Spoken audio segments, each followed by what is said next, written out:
আসসালামু আলাইকুম। নতুন একটা দিন আমরা নতুন একটা সময় আমরা ঢাকা বিভাগ সম্পর্কে আলোচনা করেছিলাম। ইতিমধ্যে আমরা ঢাকা বিভাগের কিছু তথ্য দিয়ে আমরা শেষ করেছি ঢাকা বিভাগের সম্পর্কে আলোচনা। তো আজকে আমরা রাজশাহী বিভাগে চলে যাব। হ্যাঁ, রাজশাহী বিভাগ, রাজশাহী বিভাগ এই সম্পর্কে কিছু ধারাবাহিক আমরা ক্লাস নিব। রাজশাহী বিভাগ সম্পর্কে আলোচনা করব। তো প্রথমেই রাজশাহী বিভাগের এটি পটভূমিটা জেনে নিই আমরা। পটভূমি, হ্যাঁ, রাজশাহী বিভাগের পটভূমি জেনে নিই, মানে মুখে জেনে নিই।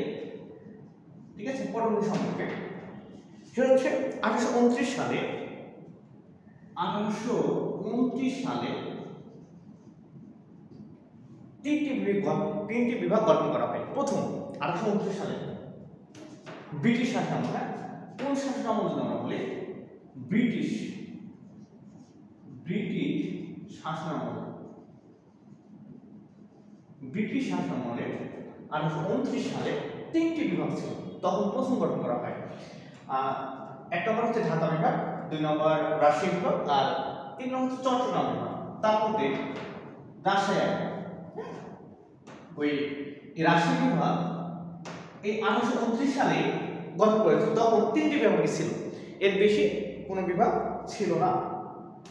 আর এই ভূখণ্ডে পরে হচ্ছে আবার বিভাগ করা হয়, সর্বশেষ হচ্ছে ময়মনসিংহ বিভাগ করা হয়। হ্যাঁ, সর্বশেষ 8 নম্বর বিভাগ, যেটা 8 নম্বর ময়মনসিংহ বিভাগ।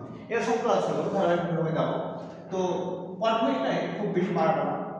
1829 সালে আমাদের এই রাজশাহী বিভাগ কি গঠিত হয়।